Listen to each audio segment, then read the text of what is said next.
try to get up here on my ugly head for a moment. Alright guys, Michael, Vintage Diesel Equipment Service.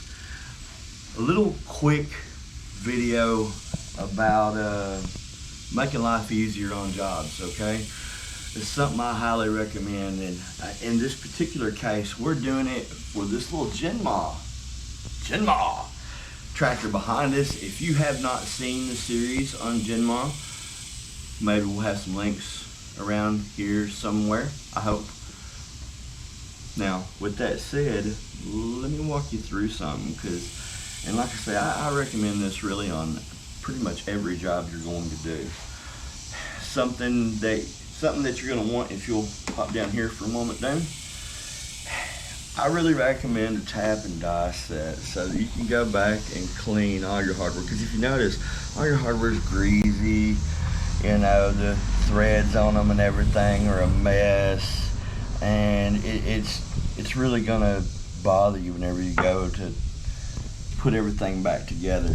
So, you know, a simple vise that you can just lock a bolt into, okay? Really straightforward. This is in no way an advertisement for the company that you see.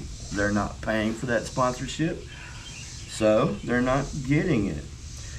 But a tap and die set, again, from whoever you choose. And then you're just gonna go ahead and chase your threads out, okay?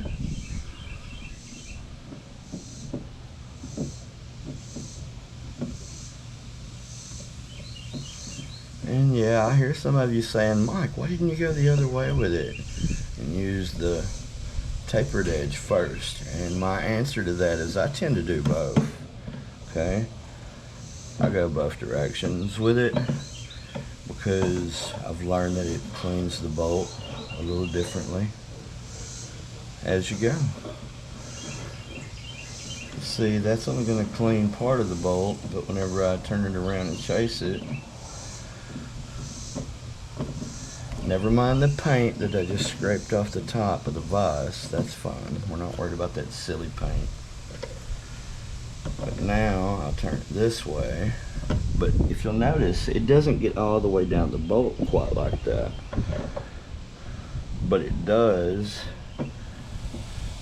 do a really good job of cleaning those first few threads in a way that the other end just doesn't.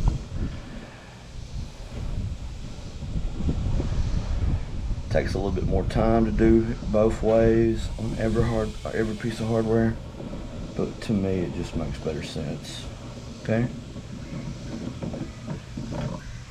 So, needless to say, you're gonna find what you need for all your sizes, you know, and you're also gonna want to do your nuts, and you're also gonna want to go back. So get this off. And stop dropping everything. You're also going to want to go to the other side of your hardware, okay, and chase out all of that stuff.